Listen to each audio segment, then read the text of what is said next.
Paring naina chatharakpa wari paringda Helloy 2022 haribo wari sigi mari subi episode mayamda khudol tamjari wari si pathoksaba matamda soikhiba lankhiba yawrabsu pumnamangna pukchel chauna ngakpigani wakhalgi pange kadaidano kanasu haiba ngamde pungningi inot kanasu thingba ngamde amuksu isingni nungsitne maini oiningbata oi haingangdagi Kabruchingda lakhiba lai pakang sa enbadugi wakhalda Kabruchingi chingmaiduda hello etombido wakhallamada tauduna le asum naire lohibi chingmaida satpi lairang ita nura khundong lei khoinongna taina lairang nangbu chinna manjoiba magi thamoi huba ngamjagi wakhalgi turina thamoida saktam ama yegle pukningna machu sanglure munai draba machu thamoi gi pauning kholse phaire lechil nangna tambiraro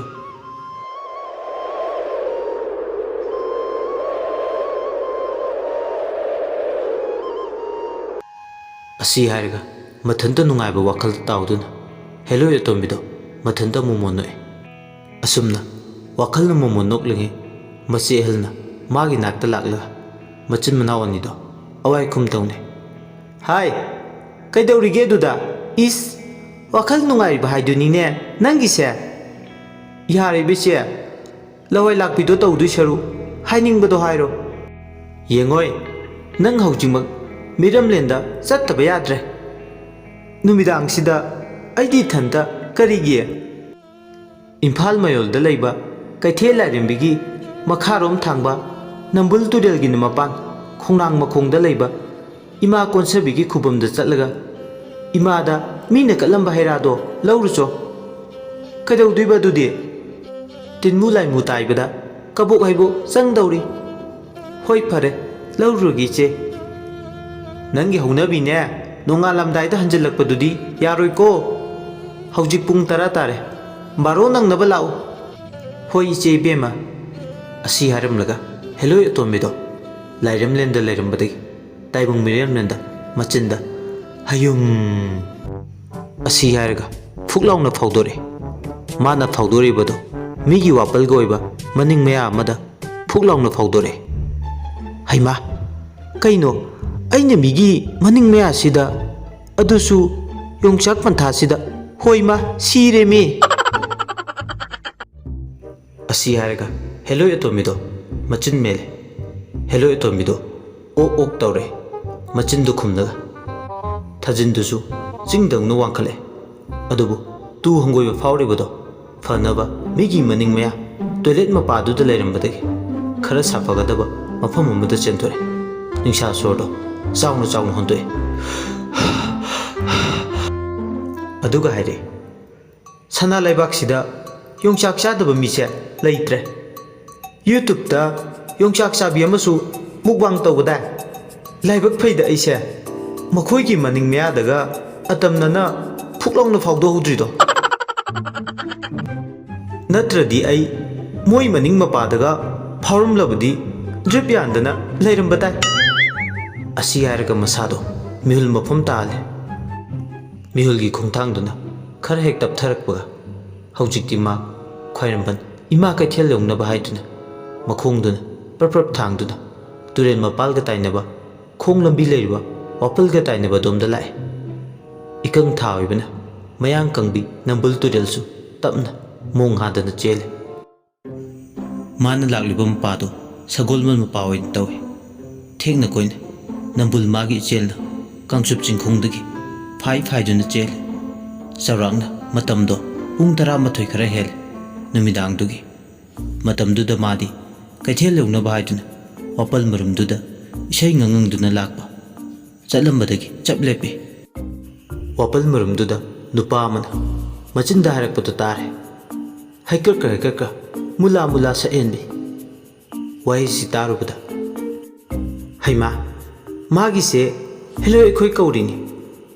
Dr. Hemogi Heloida asigi leiwa se phongdokhibadagi mi loina heloi kauba tare khan selaba se change tawkhre heloi khoi kaunaba leiwa du ꯑꯅꯧꯕ ꯑꯃ ꯁꯤꯜꯂꯦ ꯃꯥꯒꯤ ꯑꯁꯤꯒꯤ ꯐꯤꯂꯝꯗ ꯁꯤꯖꯤꯟꯅꯕ ꯗꯥꯏꯂꯣꯒꯁꯦ ꯁꯨꯝ ꯇꯧ ꯂꯩꯔꯗꯤ ꯍꯦꯂꯣꯏ ꯑꯩꯈꯣꯏꯗꯤ ꯁ꯭ꯋꯥꯏꯗ ꯇꯨꯃꯤꯠ ꯐꯥꯎ ꯄꯥꯏꯔꯔꯣꯏ ꯃꯥꯒꯤ ꯂꯩꯕꯥꯛꯁꯦ ꯑꯥꯎꯠꯗꯦꯇꯦꯠ ꯑꯣꯏꯔꯦ ꯍꯥꯏꯕꯁꯦ ꯈꯪꯗ꯭ꯔꯖꯥꯠꯂꯣ 2014-2015ꯒꯤ ꯑꯔꯤꯕ ꯁꯦꯂꯦꯕꯁ ꯆꯤꯡꯉꯕꯅꯤ ꯂꯥꯏꯒꯤ ꯀꯥꯎꯟꯁꯤꯜ ꯑꯃꯗꯤ ꯕꯣꯔꯗꯅ ꯆꯦꯟꯖ ꯇꯧꯈ꯭ꯔꯦ ꯃꯥꯗꯤ ꯈꯪꯂꯝꯗꯧ ꯃꯥꯟꯗ꯭ꯔꯦ ꯈꯅꯥꯎꯒ ꯈꯔ ꯀꯪꯈꯩ ꯃꯥꯅ ꯍꯟꯖꯤꯟ ꯍꯟꯖꯤꯟ ꯅꯨꯡꯕꯨ ꯅꯨꯡꯉꯥꯏꯇꯦ ꯃꯥꯒꯤ ꯇꯧꯔꯤꯕ ꯃꯑꯣꯡ ꯃꯇꯧꯁꯤꯒ ꯍꯥꯏꯔꯨꯔꯒꯗꯤ ꯋꯥ ꯉꯥꯡꯕꯗ ꯊꯧꯅꯥ ꯐꯕꯤ ꯍꯦꯂꯣꯏ ꯑꯇꯣꯝꯕꯤꯗꯣ ꯃꯥꯒꯤ ꯃꯍꯧꯁꯥ ꯃꯊꯟꯇ ꯅꯨꯄꯥꯗꯨꯒꯤ ꯃꯇꯧ ꯌꯦꯡꯂꯒ ꯀꯕꯣꯛ ꯄꯣꯛꯏ ꯍꯦꯂꯣꯏꯁꯤꯅ ꯁꯦꯞꯊꯔꯒ ꯌꯦꯡꯉꯒ ꯂꯩ ꯅꯨꯄꯥꯗꯨ ꯌꯥꯝ ꯑꯍꯜꯁꯨ ꯅꯠꯇꯦ ꯆꯥꯎꯔꯥꯛꯅ ꯆꯍꯤ 38ꯗꯤ ꯑꯣꯏꯅꯤ ꯃꯁꯥꯃꯛ ꯄꯥꯈꯪꯅꯤ ꯍꯦꯂꯣꯏ ꯀꯧꯕꯒꯤ ꯂꯩꯋꯥꯗꯣ ꯃꯆꯤꯟꯗ ꯂꯦꯞꯄ ꯂꯩꯇꯅ ꯑꯗꯨꯃꯛ ꯍꯟꯖꯤꯟ ꯍꯟꯖꯤꯟ ꯁꯣꯜꯂꯦ ꯍꯦꯂꯣꯏ ꯑꯇꯣꯝꯕꯤꯗꯨꯅ ꯑꯃꯨꯛ ꯅꯨꯡꯕꯨ ꯅꯨꯡꯉꯥꯏꯇ꯭ꯔꯦ ꯇꯧꯔꯤꯁꯦ ꯃꯥꯒꯤ ꯃꯑꯣꯡ ꯃꯇꯧꯁꯤꯒ ꯍꯥꯏꯔꯨꯔꯒꯗꯤ ꯂꯩꯋꯥꯁꯦ ꯁꯣꯟꯕꯗ ꯃꯈꯅꯥꯎ ꯇꯤꯡꯒꯟꯁꯦ ꯄꯥꯏꯊꯣꯛꯄ ꯁꯣꯏꯗꯦ ꯐꯔꯦ ꯑꯩ ꯃꯥꯒꯤ ꯃꯃꯥꯡꯗ ꯐꯨꯛ ꯂꯥꯎꯅ ꯐꯥꯎꯖꯤꯜꯂꯒꯦ ꯑꯁꯤ ꯈꯜꯂꯗꯨꯅ ꯍꯦꯂꯣꯏ ꯑꯇꯣꯝꯕꯤꯗꯣ ꯅꯨꯄꯥꯗꯨꯒꯤ ꯃꯃꯥꯡꯗ ꯐꯥꯎꯖꯤꯜꯂꯒꯦ ꯈꯟ ꯐꯤꯂꯝꯒꯤ ꯇꯥꯏꯞꯇ ꯐꯨꯛ ꯂꯥꯎꯅ ꯖꯦꯡ ꯂꯥꯎꯅꯒ ꯐꯥꯎꯕꯗꯤ ꯑꯩ ꯄꯥꯝꯗꯦ ꯌꯥꯝ ꯆꯝꯅ ꯂꯦꯝꯅ ꯇꯥꯏꯕꯪ ꯃꯤꯗꯧꯅ ꯐꯥꯎꯗꯣꯛꯂꯒꯦ ꯁꯣꯝꯗꯅ ꯅꯨꯄꯥꯗꯨꯅ ꯋꯥꯄꯜ ꯃꯔꯨꯝꯗꯨꯗ ꯂꯩꯋꯥꯗꯨ ꯁꯣꯜꯂꯦ ꯂꯩꯋꯥꯗꯨ ꯁꯣꯜꯂꯤꯉꯩ ꯃꯅꯪꯒꯟꯗꯨꯗ ꯅꯨꯡ ꯑꯃꯅ ꯄꯣꯞ ꯂꯥꯎꯅ ꯊꯣꯝꯃꯛꯑꯦ ꯑꯌꯣ ꯀꯅꯥꯅꯣ ꯑꯩꯉꯣꯟꯗꯒ ꯅꯨꯡꯗꯨꯝ ꯂꯪꯉꯩꯁꯤꯅ ꯅꯨꯃꯤꯗꯥꯡꯁꯤꯗ ꯑꯁꯤ ꯍꯥꯏꯔꯒ ꯃꯃꯥꯏꯗꯣ ꯐꯠ ꯂꯥꯎꯅ ꯂꯩꯊꯣꯔꯛꯄ ꯈꯨꯠꯇ ꯄꯥꯏꯕ ꯇꯣꯔꯆ ꯂꯥꯏꯠꯇꯨꯅ ꯋꯥꯄꯜ ꯃꯔꯨꯝꯗꯨꯗ ꯀꯥꯞꯂꯛꯄ ꯅꯨꯄꯤ ꯑꯃ ꯂꯦꯞꯄꯒ ꯂꯩꯕꯗꯨ ꯎꯔꯦ ꯍꯦꯂꯣꯏ ꯑꯇꯣꯝꯕꯤꯗꯨꯅ ꯍꯥꯏ ꯀ꯭ꯔꯦꯛ ꯃꯤꯒꯤ ꯃꯃꯥꯏꯗ ꯇꯣꯔꯆ ꯂꯥꯏꯠ ꯀꯥꯞꯁꯤꯜꯂꯛꯏꯗꯨꯕꯨ ꯉꯥꯎꯕ꯭ꯔꯣ ꯅꯪꯕꯣ ꯑꯩꯅꯦ ꯅꯪꯉꯣꯟꯗ ꯂꯩꯇꯨꯝ ꯊꯣꯝꯃꯤꯗꯣ ꯅꯪꯒꯤ ꯑꯥꯎꯠꯗꯦꯇꯦꯠ ꯑꯣꯏꯕ ꯂꯩꯋꯥꯗꯣ ꯇꯥꯅꯤꯡꯗ꯭ꯔꯦ ꯍꯥꯏꯗꯨꯅ ꯍꯦꯂꯣꯏꯅꯤꯗꯤ ꯃꯥ ꯈꯪꯂꯝꯗꯦ ꯑꯗꯨꯕꯨ ꯇꯧꯕꯇꯕꯨ ꯅꯨꯄꯤ ꯑꯃꯅ ꯉꯁꯥꯏꯗꯒꯤ ꯃꯥꯅ ꯉꯥꯡꯂꯤꯕꯁꯤꯡꯁꯦ ꯇꯥꯈ꯭ꯔꯦ ꯈꯜꯂꯨꯕꯗ ꯃꯁꯥꯗꯣ ꯍꯨꯃꯥꯡ ꯑꯅꯞꯄꯤ ꯀꯥꯡꯉꯤ ꯅꯨꯄꯥꯁꯤꯅ ꯃꯈꯣꯟꯗꯣ ꯅꯤꯛ ꯂꯥꯎꯅ ꯍꯦꯂꯣꯏꯗꯨ ꯌꯦꯡꯅꯦ ꯑꯩ ꯗ꯭ꯔꯃꯥ ꯌꯥꯎꯋꯦ ꯗꯥꯏꯂꯣꯛ ꯑꯣꯔꯥꯏꯔꯝꯕꯅꯦ ꯗꯥꯛꯇꯔ ꯍꯦꯃꯣꯒꯤ ꯍꯦꯂꯣꯏ ꯄꯥꯔꯠ 2ꯒꯤ ꯍꯦꯂꯣꯏꯗꯨꯅ ꯅꯣꯛꯂꯒ ꯍꯥ ꯀꯔꯤ ꯍꯣ ꯌꯥꯖꯔꯦ ꯈꯪꯖꯔꯦ ꯗ꯭ꯔꯃꯥ ꯀꯥꯏꯅ ꯄꯥꯔꯠ 2 ꯀꯥꯏꯅ ꯌꯥꯝ ꯍꯩꯀꯣ ꯅꯨꯄꯥꯗꯨꯅ ꯑꯗꯣꯝ ꯚꯥꯞ ꯂꯥꯟꯅ ꯈꯜꯂ ꯃꯥꯜꯂꯦ ꯑꯩ ꯆꯨꯝꯅꯒꯤ ꯑꯃꯝꯕꯁꯤꯗ ꯑꯆꯤꯛꯄꯒ ꯑꯣꯏꯔꯦ ꯗ꯭ꯔꯃꯥ ꯑꯣꯏꯔꯥꯏꯔꯝꯕꯅꯦ ꯍꯦꯂꯣꯏ ꯑꯇꯣꯝꯕꯤꯗꯨꯅ ꯑꯗꯣ ꯅꯪ ꯗ꯭ꯔꯃꯥꯒ ꯂꯥꯏꯔꯤ ꯅꯣꯏ ꯋꯥꯄꯜꯁꯤꯒ ꯁꯝꯕꯜ ꯁꯦꯌꯥꯁꯤꯒ ꯑꯩ ꯀꯥꯟꯁꯤꯜꯂꯛꯄ ꯉꯝꯃꯣꯏꯗꯣꯔꯤ ꯔꯤꯇꯦꯅꯤꯡ ꯋꯥꯜꯁꯨ ꯅꯤꯡꯊꯤꯖꯅ ꯈꯥꯗꯦ ꯇꯧꯔꯤꯁꯦ ꯅꯣꯏ ꯃꯄꯥꯁꯦ ꯏꯁꯤꯡ ꯆꯥꯎꯕ ꯃꯇꯝ ꯏꯁꯤꯡ ꯊꯨꯝꯗ꯭ꯔꯣ ꯅꯨꯄꯥꯗꯨꯁꯨ ꯈꯨꯝꯂꯛꯑꯦ ꯊꯨꯝꯃꯦ ꯁꯥꯊꯤꯅ ꯊꯨꯝꯃꯦ ꯑꯩꯈꯣꯏꯗꯤ ꯏꯃꯨꯡ ꯐꯥꯎ ꯆꯪꯂꯤꯅꯤ ꯍꯦꯂꯣꯏꯗꯨꯅ ꯅꯣꯏꯁꯦ ꯎꯔꯤꯄꯣꯛ ꯃꯄꯥ ꯏꯁꯤꯡ ꯊꯨꯝꯕꯗꯨꯒ ꯄꯔꯦꯡ ꯅꯠꯇ꯭ꯔꯒ ꯃꯄꯥ ꯑꯣꯏꯔꯝꯗꯧ ꯃꯥꯜꯂꯦ ꯅꯨꯄꯥꯗꯨꯅ ꯈꯨꯝꯃꯦ ꯍꯣꯏ ꯑꯗꯨ ꯃꯄꯥꯗꯣ ꯑꯣꯏꯗꯣꯏꯅꯤ ꯑꯅꯤꯗꯣ ꯑꯋꯥꯏ ꯈꯨꯝ ꯑꯗꯨꯝ ꯇꯧꯅꯔꯦ ꯃꯥꯅꯦ ꯏꯁꯤꯡ ꯌꯥꯝꯅ ꯊꯨꯝꯕ ꯃꯄꯥꯗꯨꯅꯤ ꯏꯁꯤꯡꯒꯤ ꯋꯥꯁꯦ ꯇꯣꯛꯈꯤꯁꯤ ꯀꯃꯥꯏꯅ ꯂꯥꯛꯇꯣꯔꯤꯒꯦ ꯅꯪ ꯅꯅꯥꯛꯇ ꯂꯥꯛꯀꯦ ꯈꯜꯂꯤꯁꯦ ꯀꯩꯗꯧꯕꯒꯤ ꯂꯥꯛꯇꯣꯏꯅꯣ ꯍꯥꯏꯁꯦ ꯉꯁꯥꯏꯗꯒꯤ ꯃꯁꯛ ꯃꯁꯥꯁꯨ ꯈꯪꯅꯗ ꯋꯥꯔꯤꯗ ꯄꯪꯁꯥ ꯁꯥꯟꯅꯔꯒ ꯃꯇꯝꯒ ꯐꯠꯇꯕꯁꯤꯗ ꯀꯝꯗꯧꯅ ꯑꯩꯅ ꯅꯪꯕꯨ ꯑꯩꯈꯣꯏ ꯁꯝꯕꯜ ꯀꯥꯜꯍꯟꯗꯣꯏꯅꯣ ꯅꯪ ꯀꯅꯥꯅꯣ ꯃꯔꯤ ꯃꯈꯣꯡꯁꯨ ꯈꯪꯗꯦ ꯑꯗꯨꯒꯤ ꯃꯊꯛꯇ ꯅꯪꯗꯤ ꯅꯨꯄꯤꯅꯤ ꯑꯃꯝꯕꯗ ꯆꯠꯄ ꯅꯨꯄꯤꯗꯤ ꯑꯩꯈꯣꯏ ꯈꯨꯟꯅꯥꯏꯁꯤꯅ ꯐꯖꯅꯁꯨ ꯉꯥꯡꯅꯗꯦ ꯅꯪ ꯌꯥꯝ ꯂꯦꯛꯆꯔ ꯇꯧꯏꯅ ꯑꯣꯖꯥꯒ ꯑꯣꯏꯕ꯭ꯔꯣ ꯉꯁꯤꯗ ꯊꯦꯡꯅꯕꯁꯤꯗ ꯅꯪꯒꯤ ꯃꯑꯣꯡꯁꯤꯗꯤ ꯈꯗꯥꯡꯁꯦ ꯍꯦꯛꯇ ꯅꯣꯝꯂꯒꯦ ꯁꯤꯅꯤꯅꯦ ꯈꯗꯥꯡꯒꯤ ꯋꯥ ꯅꯠꯇꯦ ꯆꯨꯝꯅ ꯁꯨꯝ ꯍꯥꯏꯕꯅꯦ ꯉꯁꯥꯏꯗꯒꯤ ꯅꯪꯅ ꯂꯥꯏꯔꯣꯟ ꯃꯌꯥꯝ ꯁꯣꯜꯂꯤꯗꯣ ꯑꯩꯅꯦ ꯅꯪꯅ ꯀꯧꯔꯤꯗꯣ ꯊꯑꯣꯏꯀꯤ ꯅꯅꯥꯛꯇ ꯅꯪꯒꯤ ꯑꯥꯎꯠꯗꯦꯇꯦꯠ ꯑꯣꯏꯔꯕ ꯂꯩꯋꯥꯗꯨꯗ ꯅꯨꯡꯉꯥꯏꯇ꯭ꯔꯗꯨꯅ ꯅꯃꯥꯡꯗ ꯂꯦꯞꯄꯤꯕꯅꯤ ꯑꯗꯨꯒ ꯑꯩꯕꯨ ꯀꯅꯥꯅꯣ ꯅꯁꯛ ꯅꯁꯥ ꯈꯪꯗꯦꯒꯁꯨ ꯍꯥꯏꯖ ꯁꯥꯔꯤꯌꯦ ꯄꯛꯇꯦꯀꯣ ꯅꯪ ꯌꯥꯝꯅ ꯏꯕꯣ ꯅꯪ ꯑꯃ ꯅꯨꯄꯥꯗꯨ ꯀꯔꯦꯝꯅꯅ ꯅꯣꯛꯂꯒ ꯅꯣꯛꯐꯗꯤ ꯀꯨꯝꯕ꯭ꯔꯣ ꯁꯣꯝꯁꯦ ꯅꯠꯇ꯭ꯔꯒ ꯖꯤꯁꯤ ꯇꯣꯡꯕ꯭ꯔꯥꯒꯤ ꯋꯥꯔꯤ ꯂꯥꯏꯔꯤꯛꯀ ꯑꯩꯗꯧꯅ ꯄꯥꯕ꯭ꯔꯕ ꯅꯪꯒꯤꯁꯦ ꯑꯩꯉꯣꯟꯗ ꯈꯥꯏꯖꯤꯜꯂꯛꯄꯒꯤ ꯃꯑꯣꯡꯅꯤꯅꯦ ꯍꯦꯜꯂꯣꯏꯔꯅꯦ ꯅꯪꯕꯣ ꯊꯥꯖꯈꯤꯗ꯭ꯔꯦꯗ ꯑꯩꯈꯣꯏ ꯁ꯭ꯋꯥꯏꯗ ꯄꯩꯁꯥ ꯄꯥꯏꯕ ꯌꯥꯝ ꯂꯩ ꯗꯤꯃꯥꯟ ꯂꯦꯇꯔꯒ ꯊꯥꯕ ꯆꯠꯂꯨꯕꯒꯗꯤ ꯅꯠꯇꯦꯀꯣ ꯅꯪꯒꯤ ꯃꯤꯠꯇꯨꯗ ꯑꯩꯁꯦ ꯗꯤꯃꯥꯟ ꯂꯦꯇꯔ ꯊꯥꯖꯤꯟꯕꯤ ꯑꯣꯏꯅ ꯎꯔꯕ꯭ꯔꯣ ꯅꯨꯄꯥꯗꯨꯅ ꯑꯃꯨꯛꯁꯨ ꯀꯔꯦꯝꯅꯅ ꯐꯥꯛ ꯐꯥꯛ ꯂꯥꯎꯅ ꯅꯣꯛꯏ ꯑꯗꯨꯒ ꯍꯦꯂꯣꯏꯗꯨꯗ ꯌꯦꯡꯂꯒ ꯃꯥꯜꯂꯦ ꯅꯪꯁꯦ ꯗꯤꯃꯥꯟ ꯂꯦꯇꯔ ꯊꯥꯔꯨꯕ ꯇꯧꯉꯝꯕ ꯅꯨꯄꯥꯅꯤ ꯅꯪ ꯃꯁꯛ ꯃꯁꯥꯐꯥꯎ ꯈꯪꯅꯗꯦ ꯑꯗꯨꯒ ꯅꯪꯒꯤ ꯋꯥꯈꯜꯒꯤ ꯀꯜꯄꯅꯥꯅ ꯑꯩꯁꯦ ꯗꯤꯃꯥꯟ ꯂꯦꯇꯔ ꯊꯥꯖꯤꯟꯕꯤ ꯑꯣꯏꯅ ꯈꯜꯂꯕꯅꯦꯕ ꯅꯪ ꯌꯥꯝ ꯖꯦꯅꯁꯅꯤꯀꯣ ꯑꯜꯕꯥꯔꯠ ꯑꯥꯏꯟꯁꯇꯥꯏꯟꯒꯤ ꯃꯁꯨ ꯅꯨꯄꯥ ꯑꯃꯝꯕꯗ ꯁꯦꯛꯄꯤꯅ ꯄꯥꯏ ꯎꯊꯨꯝ ꯈꯣꯟꯅꯧꯕꯤꯗꯤ ꯄꯥꯏꯗꯦ ꯑꯃꯝꯕꯗ ꯄꯥꯏꯕ ꯁꯦꯛꯄꯤꯒꯨꯝꯕꯤ ꯅꯪꯕꯨ ꯀꯔꯝꯅ ꯊꯥꯖꯅꯤ ꯏꯁ ꯄ꯭ꯔꯃꯥꯟ ꯐꯥꯎꯗꯤ ꯐꯖꯔꯤꯅꯦ ꯄ꯭ꯔꯃꯥꯟꯒꯤ ꯋꯥ ꯉꯥꯛꯇ ꯅꯠꯇꯦ ꯅꯇꯧꯗꯨꯅ ꯍꯥꯏꯕꯅꯦ ꯑꯩꯅ ꯁꯦꯛꯄꯤ ꯑꯣꯏꯔꯦ ꯐꯔꯦ ꯅꯨꯃꯤꯗꯥꯡ ꯋꯥꯄꯜ ꯃꯈꯣꯡꯗ ꯍꯦꯂꯣꯏ ꯀꯧꯕ ꯅꯪꯅ ꯀꯔꯤ ꯑꯩꯅꯤ ꯀꯩꯅꯣ ꯅꯪꯗꯤꯅꯦ ꯅꯨꯃꯤꯗꯥꯡꯗ ꯆꯥꯛꯇꯥꯕ ꯂꯃꯨꯏ ꯃꯀꯣꯛ ꯅꯪ ꯁꯤꯃ ꯐꯖꯅ ꯈꯪꯖꯤꯜꯂꯨꯀꯣ ꯍꯥꯏꯐꯦꯠ ꯆꯤꯟꯗꯤ ꯅꯪꯁꯨ ꯀꯟꯕꯖꯥꯠꯅꯦ ꯅꯪꯁꯨ ꯀ꯭ꯂꯕꯀꯤ ꯃꯥꯏꯀ꯭ꯔꯣꯐꯣꯟ ꯀꯣꯟꯕ ꯅꯨꯄꯥ ꯃꯈꯜꯗꯣ ꯑꯣꯏꯔꯝꯗꯧ ꯃꯥꯜꯂꯤ ꯌꯥꯔꯦ ꯑꯩ ꯅꯪ ꯀꯅꯥꯅꯣ ꯈꯪꯗꯦ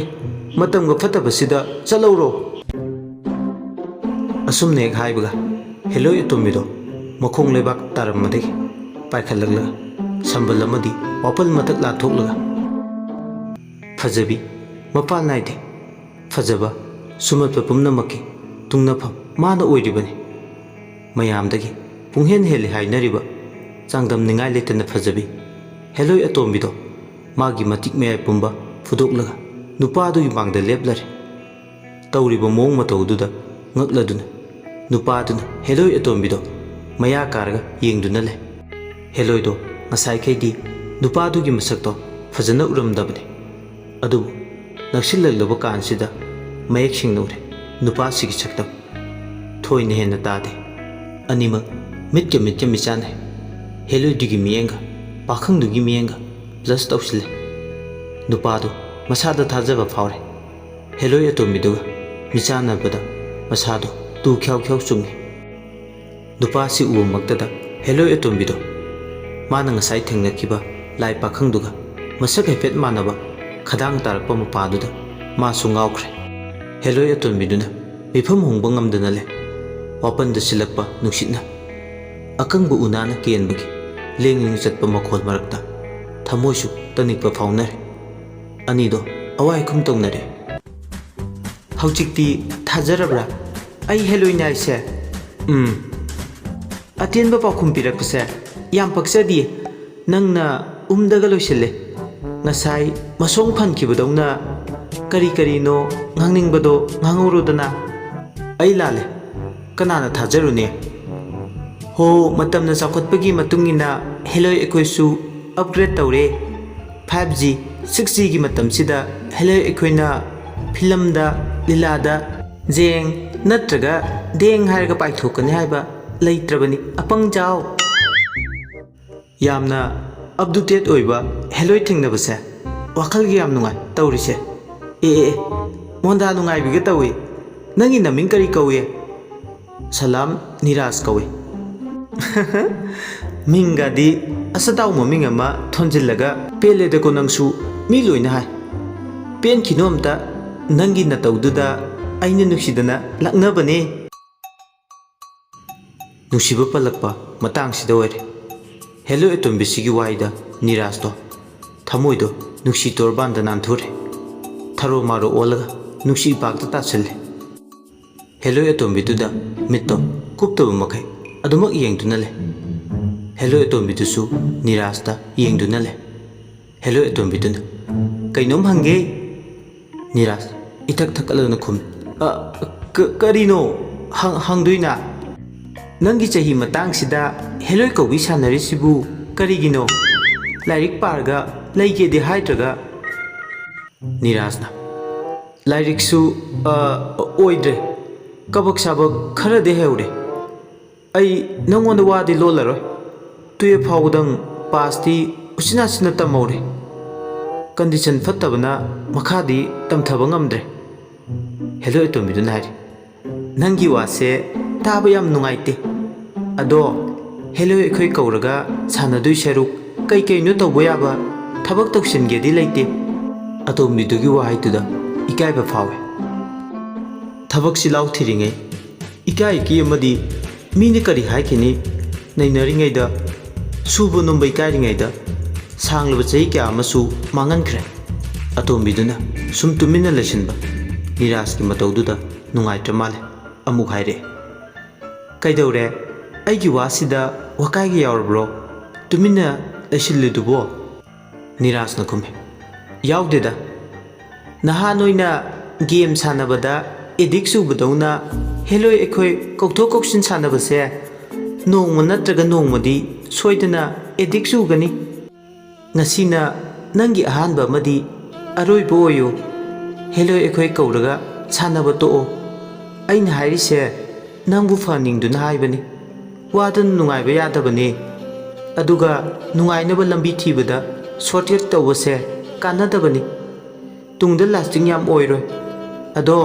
nasigidi ai chatlage nangsu yum changkhro asi haramlaga hello atombiduna hoi mai haramdana ahangba malangduda mangki hello atombiduna asumna thuna mangki ne abadi mangda phaw manglute magi aningba pambaga amata hangbasu nangaude nirasna masigi hello sidi beragi hello nia hello ni gaina idi doctor hemogi hello da film gi type ta ibu thabak hapi gidra khalubani adubu madi thawasada advice piram laga satkhre ngakta ngamde haujik matam gi hello se aidi aigi apamba thunglani khallubani adubu manadi aigi teng pangbiramdre fareda kaisu kaide matam se tenge imungda changlaga tumluraga asi haram laga niras wakhal nungaitana magi kada tumba changlagle tumthabaga mangama mangi niras mangdudamu hello atombidure hello atombiduna mabu chingya amada chelaga chatpagi type mangama mangi hello atomiduga niraska awai kum tawnare mangduda kaitinu chanabi nang naibu purisina haido oi haidokpa yade tumina dum chatlo aina nangbu puningba maikaida adumak puduna chatkani e nangi thamoido kamnandro aingonda asengba hainingdridubo ho aikhoidine thamoi pandiye nangi thamoi kanmali nungsi masa khangmande nungsi babu adu miraiba nangi karamba thamoino nangi thamoi nupa nangi se mawng amani wahi paringlo natraga isai meklo hainingai rei leitabadona isai da phau saidang la ene nang oiningba moisano khaningba mahekta khallo nangsu thamoi pandabi nafamda kari hairune hello atombidna sita sita noklaga nangda natiye aisu yam haijani tawraura haujik mayamda khudol chamjakre hello 2022 gi mari suba episode mayamna wari sitabiraga adongi motadu comment da thambiram amadi channel sibu nusibiduna like subscribe amadi share to bo kawbigan losilakpada mayambu ikoknon amukana khurumjari